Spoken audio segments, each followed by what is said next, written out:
할렐루야. 할렐루야. 네, 추석들은 잘 보내셨습니까? 오늘 설교 제목이 뭐죠? 억울하십니까? 부끄러우십니까? 여러분 마음속에 뭐가 많이 쌓여져 있어요? 억울함이 쌓여 있습니까? 아니면 부끄러움이 많이 쌓여 있습니까? 만약에 억울함이 많이 쌓여 있다 그러면 그 인생은 힘들어집니다. 왜냐하면 억울한 게 많이 있으니까. 그리고 결과가 아름답지 못합니다. 그래서 내가 참 부끄럽다. 어떤 일을 만났을 때 부끄럽다 하는 그런 마음을 우리가 가지고 살아야 형편이 아름답게 풀려갈 수가 있습니다. 근데 하나 여러분 물어볼게요. 왜 억울하다고 생각하세요? 무엇 때문에 억울한 마음으로 살아가고 있냐 하는 겁니다. 왜 억울한 마음이 그 마음에 생겨요? 비교하기 때문에 그래요. 그리고 또 하나는 자기 중심적으로 생각하기 때문에 그렇습니다. 자기 중심적으로 생각하고 남하고 비교하기 때문에 억울하다라는 마음이 드는 거예요. 자기가 생각한 대로 모든 일이 다 잘 되면 뭐 걱정하지 않죠. 원망하지도 않고. 그런데 자기가 생각한 대로 잘 안 되는 겁니다. 원하는 결과를 얻지 못합니다. 그럴 때는요, 억울하다는 마음이 우리 안에 스며들게 되어 있어요. 창세기에 보면 하나님께서 아담과 하와를 창조하셨습니다. 근데 죄를 범해서 에덴 동산에서 추방당하죠. 이제 그때 가인과 아벨을 이렇게 하나님이 두 아들을 선물로 주셨습니다. 그래서 그 아들이 자라나서 가인은 농부였기 때문에 농사 짓는 것으로 하나님 앞에 제물을 드렸고, 아벨은 목치는 자였기 때문에 양을 잡아서 하나님 앞에 제물을 드렸습니다. 그런데 하나님께서 아벨의 제물은 받고 가인의 제물은 안 받으셨어요. 이때 하나님께서 가인에게 이런 말을 합니다. 왜 내 안색이 변했냐? 이렇게 물어보세요. 그러니까 가인의 마음속에는 억울함이 있는 거예요. 왜 내 건 안 받냐는 거지, 하나님께서. 나도 정성껏 들여서 했는데 왜 내 건 안 받고 아벨의 것만 받냐 하는 거죠. 그러니까 억울함이 있으면요, 얼굴에 편안함이 없습니다. 근데 물론 아주 지독한 사람은 얼굴에 미소를 띠지요. 속에 칼은 갈면서. 그런 걸 얘기하는 게 아니잖아요. 보편적으로 억울하다. 그러면 마음이 불편한 거예요. 그럼 얼굴에 표시가 나요. 근데 가인은 그 억울함이 미움으로 발전하고 미움이 살인을 가져와요. 그래서 동생을 죽입니다. 그 억울하다고 하는 이것이 우리 마음에서 뽑아야 돼요. 이게 쓴뿌리예요. 모든 악의 요소, 마음의 잘못된 것으로 나갈 수 있는 근거가 이제 억울하다고 하는 그런 겁니다. 그래서 무엇보다도 이 억울함을 뽑을 수 있는 이 쓴뿌리를 뽑기를 주님의 이름으로 축원합니다. 오늘 본문 말씀은 두 자매 레아와 라헬의 이 자녀 낳기 경쟁에 들어가요. 야곱이라는 남편을 하나 두고 이 자녀 낳기 경쟁을 하는데, 야곱이 라헬 동생을 사랑합니다. 그러면은 라헬도 임신하고 어쩌다가 레아가 또 임신도 하고 뭐 그래야 되잖아요. 그런데 레아는 임신을 잘해요. 희한하게 라헬은 임신이 안 돼요. 레아가 아들 넷을 낳습니다. 여러분, 넷을 낳으면 그냥 평균적으로 2년에 한 번씩 애를 낳는다 해도 8년이요. 잘 낳는 게 8년이잖아요, 사실은. 그러면 벌써 8년이라는 시간이 지나는데 라헬은 임신이 안 되는 거예요. 그러니까는 화가 나잖아요. 남편한테 나로 하여금 아들을 낳게 해라. 야곱이 내가 아들 낳게 하냐? 하나님이 하시지. 뭐 이렇게 강짜를 부리냐? 막 이러는데 라헬이 꾀를 내요.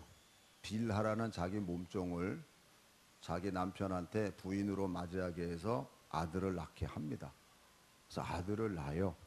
그 아들이 단입니다. 이름을 단. 그런데 단을 낳으면서 뭐라 그러냐면 나의 억울함을 풀어주셨다 이렇게 돼 있어요. 나의 억울함을, 나의 원통함을 풀어주셨다. 그런데 빌하가 아들을 또 낳습니다. 그러니까 이제 내가 언니를 이겼다. 그래서 납달리라고 하는 이름을 지입니다. 이제 내가 언니와 이겼다라고 하는 겁니다. 여러분, 라헬의 심정을 여러분 이해가 되세요? 여자들은 이해할 거예요. 애를 그렇게 낳기를 원하는데 애를 못 낳는데 이 빌하를 통해서 아들을 얻으니까 됐다. 이제 나의 원통함을 하나님이 풀어주셨다. 그리고 내가 이제 언니를 이겼다. 언니를 이기긴 뭘 이겨요. 자기 지금 남 여종한테 둘밖에 못 얻었는데 언니는 지금 4명을 낳고 있는데. 여러분, 이 지금 두 자매가 지금 자녀 낳기를 경쟁하고 있잖아요. 여러분 다른 각도에서 보세요. 우리가 사는 사회가 경쟁 사회입니다. 경쟁 사회 속에서 잘 되면 모르는데 밀리고 망하고 상대방은 잘 되고 모든 일이 형통하고 이러면 저절로 억울한 마음이 생겨요. 그래서 한창 전문의들 간에 자조적인 말 했잖아요. 쟤는 금수저고 나는 흙수저야. 그래서 나는 뭐 안 돼. 모든 여건이 안 돼. 이건 말이 안 되는 얘기예요, 사실은. 흙수저기 때문에 안 된다는 얘기는 아니에요. 사람들이 용에서 개천에서 용 난다. 이제는 그런 일 없다. 아니요, 그런 일 있어요. 이건 사람들이 만들어낸 어떤 우리를 더 아주 그냥 이상한 방향으로 끌고 가기 위한 일이지 아니에요. 뭐 그 얘기 하려고 그러는 건 아닙니다만 이렇게 자조적인 말 속에서 억울하다는 마음이 들어와요. 일반적으로 가지고 살 수 있는 마음이 억울한 마음이에요. 그런데 억울한 마음 가지고 계속 살다 보면요, 행복한 삶을 살 수 없습니다. 또 원하는 일을 얻지 못합니다. 아름다운 열매를 얻지 못합니다. 그 좋은 예가 이제 단지파를 예를 들 수 있습니다. 단지파. 이게 단이잖아요. 단을 통해서 나오는 자녀들이 단지파가 되잖아요. 그런데요, 결론부터 말씀드릴게요. 하늘나라에서 모든 지파들이 찬양하는 찬양의 모습이 나옵니다. 그런데 거기에는 단지파가 없습니다. 그 유명한 14만 4천 명, 상징적인 모든 하나님의 택한 백성들의 의미를 가지고 있는 그 숫자인데요. 요한계시록 7장 5절에서부터 8절. 다 같이 읽으세요. 유다 지파 중에 인침을 받은 자가 1만 2천이요 루벤 지파 중에 1만 2천이요 갓 지파 중에 1만 2천이요 아셀 지파 중에 1만 2천이요 납달리 지파 중에 1만 2천이요 므낫세 지파 중에 1만 2천이요 시므온 지파 중에 1만 2천이요 레위 지파 중에 1만 2천이요 이사갈 지파 중에 1만 2천이요 스불론 지파 중에 1만 2천이요 요셉 지파 중에 1만 2천이요 베냐민 지파 중에 인침을 받은 자가 1만 2천. 예, 여기서 이게 다 14만 4천 명의 모든 지파들의 찬양인데 여기에 단 지파가 없습니다. 단 지파 대신에 레위 지파가 들어갔고 에브라임 지파의 이름을 빼고 그냥 요셉 지파라고만 이름이 되어 있어요. 그리고 그 12지파의 그 계열을 만들어서 하나님 앞에서 찬양하는데 단 지파가 없습니다, 여러분. 그걸 깊이 여러분 생각하셔야 돼요. 그러니까는 우리가 억울함이라고 하는 마음은 사도 바울이 그걸 육신의 생각이라고 얘기를 해요. 그래서 육신의 생각 가지고 살면 결국에는 사망이라는 거예요. 그래서 이 억울한 마음을 뽑아버리고 진짜 하나님이 주시는 은혜 가운데서 이 부끄러운 마음을 가지고 살으라고 가르쳐 주는 겁니다. 여러분, 단 지파의 가장 대표적인 인물로 마지막 하나님이 쓰고자 했던 사람이 삼손입니다. 삼손은요, 태어날 때부터 어떤 의미에서는 금수저 같은 사람이에요. 하나님이 구별해서 성별해서 세운 사람입니다. 사사기 13장 1절에서 5절 볼게요. 이스라엘 자손이 다시 여호와의 목전에 악을 행하였으므로 여호와께서 그들을 40년 동안 블레셋 사람의 손에 넘겨, 그러니까 40년 동안을 지금 블레셋 사람 손에 넘기는 이 일을 구원하게 하기 위해서 삼손을 보내는 거예요, 지금. 자, 2절 볼게요. 소라 땅에 단 지파의 가족 중에 마노아라 이름하는 자가 있더라. 그의 아내가 임신하지 못함으로 출산하지 못하더니 여호와의 사자가 그 여인에게 나타나서 그에게 이르시되, 보라, 내가 본래 임신하지 못함으로 출산하지 못하였으나 이제 임신하여 아들을 낳. 그러므로 너는 삼가 포도주와 독주를 마시지 말며 어떤 부정한 것도 먹지 말지니라. 보라, 내가 임신하여 아들을 낳으리니 그의 머리 위에 삭도를 대지 말라. 이 아이는 태에서 나옴으로부터 하나님께 바쳐진 나실인이 됨이라. 그가 블레셋 사람의 손에서 이스라엘을 구원하기 시작하리라 하시니. 예. 태어날 때부터 성별된 사람이 삼손이에요. 그리고 블레셋에서부터 구원을 해야 될 사명을 가지고 태어나는 사람이 삼손입니다. 어떤 의미에서는 금수저 같은 사람이죠.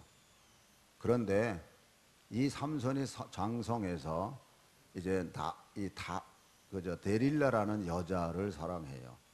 뭐 여자를 사랑하는 게 뭐 잘못된 건가요? 그런데 이 데릴라라는 여자는 블레셋 여인인데 블레셋 사람들이 삼손한테 매번 깨지는 거예요. 져요. 그러니까는 도대체 저 힘이 어디서 나오느냐, 그 비밀을 좀 알아라 네가. 이래가지고 데릴라로 하여금 이제 해요. 그러니까 데릴라가 몇 번 삼손한테 물어봐요. 어떻게 해야 이 힘이 없어지냐. 그러니까는 삼손이 가르쳐 줘요. 뭐 삶에다가 7개를 엮은 그걸로 날 묶으면은 내가 힘이 없어진다 그랬는데, 웬걸 블레셋 군사야 그러면 이제 툭툭툭 끊어버리고 나가서 다 또 싸워서 이기고, 그러기를 3번 합니다. 그러니까 여러 번 했다는 얘기예요. 그러니까 자꾸 데릴라가 물어보는 거예요. 사사기 16장 15절에서 17절. 드릴라가 삼손에게 이르되, 당신의 마음이 내게 있지 아니하면 당신이 어찌 나를 사랑한다 하느냐. 당신이 이로써 3번이나 나를 희롱하고 당신의 큰 힘이 무엇으로 말미암아 생기는지를 내게 말하지 아니하였도다 하며 날마다 그 말로 그를 재촉하여 조름해 삼손의 마음이 번뇌하여 죽을 지경. 예, 잠깐만 여기서 머무세요. 뭐 날마다 비밀이 뭐냐 막 물어보니까 번민할 수 있어요. 삼손의 마음이 번뇌하여 죽을 지경이라. 왜 번뇌해요? 비밀을 알려주면 하나님의 뜻을 어기는 것이고, 안 알려주자니 사랑하는 여자와 헤어져야 되고, 왜냐하면 분명히 여자가 떠난다 그럴 거거든요. 고민하는 거예요. 이걸 현대판으로 적용합니다. 세상과 타협하자니 찝찝하고, 하나님 말씀대로 하자니 할 수도 없고, 타협하자니 그렇고 안 하자니 그렇고, 뭐 사업이 망할 것처럼 느껴지고, 뭐 이런 고민을 해요. 근데 삼손이 선택하는 걸 볼게요. 삼손이 진심을 드러내어 그에게 이르되, 내 머리 위에는 삭도를 대지 아니하였나니 이는 내가 모태에서부터 하나님의 나실인이 되었음이라. 만일 내 머리가 밀리면 내 힘이 내게서 떠나고 나는 약해져서 다른 사람과 같으리라. 비밀을 알려주니까 데릴라가 잠잘 때 머리를 싹 깎아버립니다. 그러니까 힘이 없어지죠. 블레셋 사람한테 잡힙니다. 당장 2눈이 뽑혀지는 거예요. 2눈이 뽑혀지고, 그리고 큰 맷돌을 가는 노예 신세로 전락하게 됩니다. 여러분, 우리가 그냥 삼손의 얘기로 듣지 마세요. 오늘 우리들도 세상과 타협해야 되냐 아니면 믿음을 지키면서 가야 하는 갈등 속에서 우리가 믿음을 지키면 다행이지만, 만약에 세상과 타협하면서 가면 영적 2눈이 뽑히는 결과가 돼요. 살이 분별을 못하게 됩니다. 그게 우리가 살아가는 과정에서 생기는 일이에요. 그런데 하나님께서 삼손에게 기회를 주세요. 맷돌 가는 동안에 머리카락이 자라납니다. 머리카락이 자라날 때 힘이 다시 생긴다고 하는 것을 블레셋 사람은 잘 모르는 거, 한번 깎아서 잡혔기 때문에 또다시 힘이 생길까 모르는 거예요. 그런데 그들에게 다곤의 축제 신전에서 축제를 벌리는 날에 블레셋 사람들이 삼손을 데리고 나오라고 요청을 해요. 왜냐하면 구경도 할 겸 그 몰락한 그 모습을 좀 보고 싶고 조롱하려고.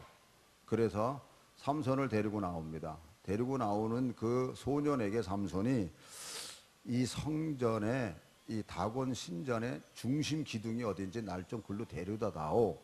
그러니까 소년이야 뭐 알아요? 그냥 중심 이 기둥에다가 데려다 주는 거예요. 그러니까 삼손이 그 기둥을 붙잡고 이렇게 기도합니다. 16장 28절 다 같이 읽습니다. 삼손이 여호와께 부르짖어 이르되 주 여호와여 구하옵나니 나를 생각하옵소서. 하나님이여 구하옵나니 이번만 나를 강하게 하사 나의 두 눈을 뺀 블레셋 사람에게 원수를 단번에 갖게 하옵소서. 다시 한번 읽습니다. 삼손이 여호와께 부르짖어 이르되 주 여호와여 구하옵나니 나를 생각하옵소서. 하나님이여 구하옵나니 이번만 나를 강하게 하사 나의 두 눈을 뺀 블레셋 사람에게 원수를 단번에 갖게 하옵소서. 예, 이 기도문을 읽으면서 뭐 이상한 거 못 느껴요? 그냥 당연하게 여러분 뭐 저렇게 기도할 수 있지 그렇게 생각할 수도 있지요. 큰 게 빠졌습니다. 일단 앞부분을 보면 삼손이 여호와께 부르짖어 이르되 주 여호와여 구하옵나니 나를 생각하옵소서. 하나님이여 구하옵나니 이번만 나를 강하게 해주세요. 여기까지는 우리가 기도할 수 있어요. 그렇게 돼요. 그리고 나를 생각하옵소서. 우리 표어가 뭐예요? 하나님 우리를 생각하사 복을 주시옵소서. 그거잖아요. 하나님 나를 생각하셔서 정말 복 주세요. 그런데 복을 주는 것 가지고 힘을 주는 것 가지고 뭐냐 하면 나의 두 눈을 뺀 블레셋 사람에게 원수를 단번에 갖게 하옵소서. 원수. 단을 놨을 때 시작된 게 뭐예요? 나의 원통함, 억울함을 풀어주셨다는 그 맥락이 그냥 그대로 흘러가는 거예요. 두 눈을 왜 뽑힌 바 됐어요? 하나님 뜻대로 안 했잖아요. 그러면 하나님 당신의 뜻대로 하지 못한 나를 용서해 주세요. 이러고 기도를 해야 되는 거예요, 여러분. 힘 주세요. 원수 갚게. 하나님 내 기도 들어주세요. 이번 사업 잘 되게 해주세요. 하나님 기도 들어주세요. 잘 되게 해주세요. 근데 그 잘 된 것 가지고 뭐 했나요? 하나님 뜻대로 살았나요? 한번 깊이 생각해 보세요. 그렇지 않은 게 더 많아요. 지금 블레셋을 죽이려고 다윗이 이러는 게 목적이 아니잖아요. 물론 여기에 다곤 신전에 모인 3,000명이 다곤 신전이 무너져서 다 죽었더라. 그렇다고 삼손이 자기가 할 일 다 했냐고요. 하나님께서 삼손을 보내신 것은 블레셋에서부터 구원할 뿐만 아니라 구원시키는 사사로서의 그 일을 감당하면서 자기 단지파의 기업을 얻게 하기 위해서 하나님이 삼손을 보낸 거거든요. 근데 삼손이 여기서 죽어버리잖아요. 18장 1절을 볼게요. 그때에 이스라엘에 왕이 없었고 단 지파는 그때에 거주할 기업의 땅을 구하는 중이었으니 이는 그들이 이스라엘 지파 중에서 그때까지 기업을 분배받지 못하였더라. 단은요 기업을 못 받았어요. 오히려 그 블레셋 지역 사람들한테 쫓김받고 막 이런 일들이 있어요. 그래서 하나님께서 블레셋으로부터 구원도 받고 단 기업을 얻을 수 있게끔 삼손을 보냈는데 삼손은 그 일을 못한 거예요. 이걸 여러분 그냥 쉽게 여러분 생각하지 마세요. 원통함, 억울함의 그 뿌리가 안 뽑히니까 삼손 때에 와서도 하나님 나의 원수를 갚게 해달라는 하나님께 기도하는 내용이 그것밖에 안 나와요. 하나님 앞에 회개하는 기도가 없어요, 여기에 여러분. 그걸 여러분들이 여기서 보실 줄 알아야 돼요. 왜 두 눈이 왜 뽑혔는지, 왜 내 삶 속에 어려움이 있는지 이걸 바르게 깨달아야 하나님 앞에 진정한 회개가 있거든요. 무조건 일만 잘 되게 해달라고만 기도하면 안 돼요. 자, 똑같은 라헬입니다. 이제 똑같은 라헬. 라헬이 빌하로부터 두 아들은 얻었지만 자기는 애를 못 낳았잖아요. 근데 언니가 가만히 봤더니 몸종을 빌려서 아들 낳는 거 보고 자기도 몸종을 야곱에게 줘요. 그랬더니 몸종으로부터 아들 둘을 얻습니다. 그리고 르우벤이라는 그 장자가 합한채라는 그 꽃을 얻어가지고 들어와요. 그 합한채 꽃은 뭐냐? 그걸 끓여 먹으면 이제 임신이 잘 된다는 그런 약이에요. 그런 꽃이에요. 그러니까 라헬이 그걸 알고 언니한테, 언니 그거 나한테 줘. 대신에 언니가 나 대신 남편한테 들어가. 그거 나 줘. 그거 끓여 먹고 이제 남편하고 자서 임신하려고. 그런데 그거 끓여 먹고 남편하고 잔 라헬은 임신이 안 돼. 그런데 그냥 한번 들어가 그냥 그랬는데 임신이 돼. 그래서 레아는 그때 아들 둘을 낳고 딸 하나까지 더 낳아. 그러면요 지금 5명을 더 낳은 거예요. 5명을 더 낳은 거예요. 그러니까 자기는 생각해 보세요. 벌써 5명이 더 낳았으면 10년 거정 지나갔잖아요. 2년에 한 번씩 낳는다 해도. 그러면 라헬은 이제 하나님 앞에 두 손 다 드는 거예요. 왜? 벌써 17년 아니면은 20년이 지나간 거 아니에요. 그 20년 지났으면 애 못 낳는다는 거 포기하는 거예요. 그러니까 완전히 포기하고 하나님 앞에 손든 심정이 된 거예요. 하나님, 정말 하나님 나를 긍휼히 여겨달라고. 그러니까 하나님께서 라헬을 생각하사 그러하여금 임신하게 만들어요. 그러니까 진짜 라헬이 임신한 거예요. 뜻하지 않게. 그래 놓고 나서 아기를 낳았을 때, 아들을 낳았을 때 하나님께서 나의 부끄러움을 감추어 주셨다. 부끄러움을 씻어 주셨다라고 고백을 해요. 전에는 내가 나의 원통함, 억울함을 하나님께서 들어주셨다. 내가 언니를 이겼다. 이렇게 하던 그 마음이 다 내려놓고 하나님께서 나의 부끄러움을 씻어 주셨다라고 고백을 하는 거예요. 사랑하는 성도 여러분, 부끄러운 마음은요, 내가 어떤 말을 들어도, 내게 어떤 일이 일어나도, 아, 내가 부족해서 그렇구나. 내가 잘 몰라서 그렇구나. 아, 내가 참 이해하는 게 부족해서. 이렇게 내 탓으로 돌려요. 남의 탓으로 안 돌려요. 원망하고, 이 불평하고, 이거는 남의 탓이에요. 내 탓으로 안 돌려요. 절대로 남의 탓하지. 그런데 부끄럽다라고 내가 느끼고 고백하는 것은 내 탓이야, 내 탓. 아, 내가 부족해서 그렇구나. 내가 이해를 잘못해서 그렇구나. 내가 잘 몰라서 그렇구나. 이렇게 자기 자신에 대해서 내 탓을 하는 게 부끄럽다라는 거예요. 그러니까 혹시라도 여러분, 제가 설교를 하다 보면 어떤 분은 그렇게 듣을 때도 있어요. 아, 꼭 목사님 나한테만 얘기하네. 나 듣으라고 하는 애. 그러고 편안하게 들으세요. 꼬불하게 듣지 마시고. 아니, 솔직히 얘기할게요. 여러분들하고 나하고 무슨 감정 섞여가지고 싸운 적 있습니까? 저하고? 오히려 제가 싸웠으면요, 제가 먼저 가서 제가 미안하다 그래요. 제 성격상. 싸운 게 있냐고요. 싸운 게 없잖아요. 그러면 그냥 부드러운 마음으로 그냥 받아들이세요. 아멘? 여러분, 참 나의 부끄러움을 씻어주셨구나 해서 태어난 게 요셉이잖아요. 그러면 요셉의 걸어가는 길을 보세요. 순탄한 길이에요. 형들에게 노예로 팔려요. 얼마나 진짜 억울하고 얼마나 분통한 일이에요. 예? 생각해보세요. 노예로 팔려가는데. 그러다가 또 그나마 좀 살만할 때가 됐을 때 보디발 장군 집에서 책임자가 돼가지고 좀 뭔가 살만할 때 그 주인 여자가 그냥 아주 가장 더러운 죄로다가 올마 씌워가지고 감옥에다가 쳐넣었잖아요.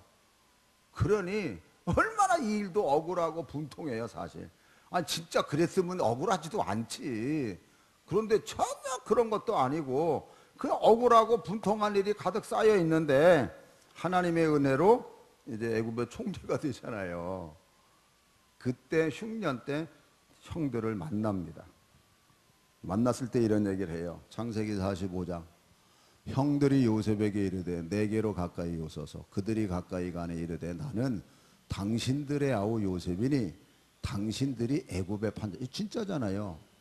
당신들이 애굽에 판 납니다. 요셉입니다. 다음. 당신들이 나를 이곳에 팔았다고 해서 근심하지 마소서, 한탄하지 마소서. 하나님이 생명을 구원하시려고 나를 당신들보다 먼저 보내셨나이다. 애굽에 팔려진 사건을 요셉은 지금 이렇게 해석을 하는 거예요.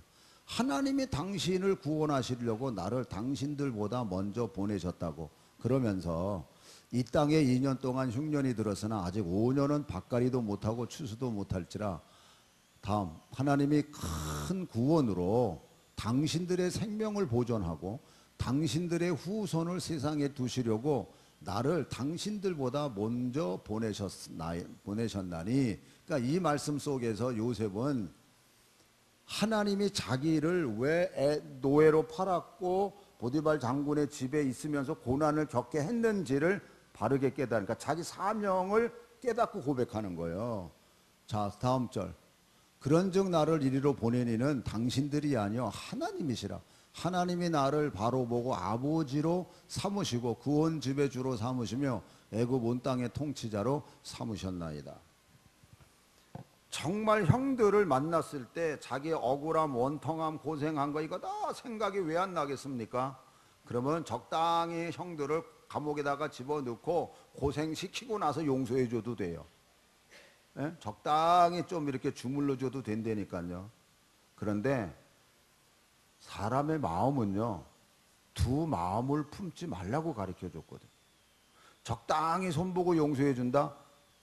그건 진정한 사랑이 아니에요. 자기가 하는 거지. 하나님이 하신 일에 대한 대행자로서 하는 자세가 아니에요. 잘 들으세요. 하나님이 나를 통해서 하고자 하는 사람은 하나님의 사랑으로 한 마음 품고 가는 거예요. 두 마음을 품는 게 아니에요. 적당히 주물르고 나중에 용서해 준다. 그건 완전한 자기 생각이에요. 이걸 여러분 구별하고 가셔야 돼요. 요셉은 형들을 그렇게 용서해 주고 하나님의 뜻이 뭔지를 알고 아버지를 모시고 와서 애굽에서 14년 동안 삽니다. 같이 살아요. 근데 형들은요 14년 동안도 불안한 거예요. 아버지가 죽으면 자기를 어떻게 할까 봐 형들은. 근데 진짜 아버지가 돌아가셨어요. 14년 후에. 그리고 장례 다 치르고 와서 형들이 요셉에게 하는 말이 자기네들을 용서해 달라 그럴 때 창세기 50장 요셉의 말입니다.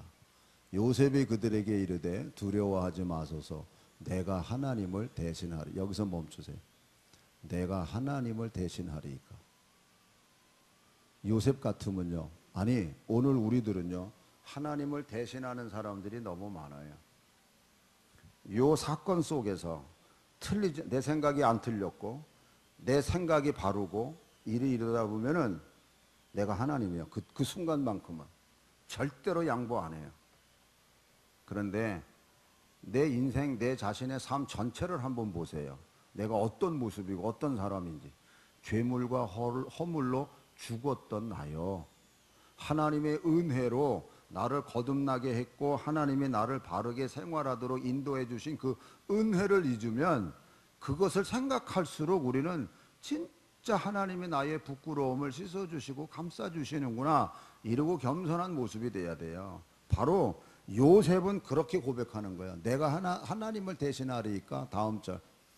하나님은 당신들은 나를 해하려 하였으나 하나님은 그것을 선으로 바꾸사 오늘과 같이 많은 백성의 생명을 구원하게 하시려 하셨나니 당신들은 두려워하지 마소서 내가 당신들과 당신들의 자녀를 기르리이다 하고 그들을 간곡한 말로 위로하였더라. 아멘.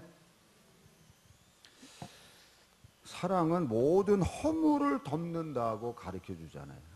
사랑은 모든 허물을 덮는다. 아까 삼손의 기도 속에는 뭐예요? 나의 원수를, 두 눈 뽑은 그 원수를 갖게 해달라고 기도했지만, 요셉은 뭐예요? 하나님이 우리 민족을, 즉 우리 가족을 통해서 민족을 이루려고 하신 겁니다. 하나님이 나를 보냈지 당신들이 날 판 게 아닙니다. 이게 생각의 차원이 엄청나게 다른 거예요. 억울함을 가지고 계속 가는 그 마음과 부끄러움을 씻어주셨다고 하는 그 마음의 그 모든 것의 종착점은요, 너무나도 하늘과 땅처럼 다르다 하는 겁니다. 사랑하는 성도 여러분, 요셉은 모든 걸 하나님께서 하셨다라고 고백하잖아요. 사도 바울의 고백도 동일하잖아요. 나의 나 된 것은 오직 하나님의 은혜로 된 것입니다. 자기 의 하나도 안 내었습니다. 그리고 나는 내 안에 내가 없고 오직 주님만이 내 안에 계시다고 가르쳐주고 있습니다. 사랑하는 성도 여러분, 경제사회 속에서, 사회가 주는 여건 속에서, 부딪히는 그 어떤 사람들 속에서 계속해서 억울함을 품고 사시려고 사시겠습니까? 아니면 그런 경제사회 속에서도 부끄럽다라는 어떤 의식을 가지고 사시겠습니까? 선택은 여러분들이 하시는 겁니다. 제가 어떻게 만들어 드릴 수 있는 게 아닙니다. 그런데 여러분, 예수 믿으면 변해야 된다는 거 다 알잖아요. 뭐가 변해야 됩니까? 억울한 마음에서 부드러운 마음으로 바꾸셔야 돼요. 하나님께서 뭐라 그래요? 강팍하고 딱딱한 땅을, 그 마음이잖아요. 부드러운 마음으로 하나님이 바꿔주신다 그랬잖아요. 그러면 하나님 순간순간마다 말씀을 선택하고 순종하면서 우리 마음이 부드러운 마음이 돼야 돼요. 할렐루야. 그래서 마태복음 5장 첫 복음을, 축복을 얘기할 때 심령이 가난한 자, 즉 심령이 가난한 자가 뭐겠습니까? 온유한 자가 무엇이겠습니까? 부끄러움을 깨닫는 자가 아니겠습니까? 그런 자가 천국을 기업으로 받고 땅을 기업으로 받고, 할렐루야. 그러나 억울함을 가지고 사는 사람은 기업이 없어요. 구원함은 받습니다. 부끄러운 구원은 받아요. 그러나 기업이 없어요. 그러나 부끄러운 마음을 가지고 사는 사람은 영원한 기업이 있더라. 할렐루야. 사랑하는 성도 여러분, 부끄러운 마음을 가지고 사시겠습니까? 아니면 억울하다는 마음 가지고 그냥 사시겠습니까? 억울한 마음이 변하여 부드러운 마음을 품고 사시기를 주님의 이름으로 축원합니다.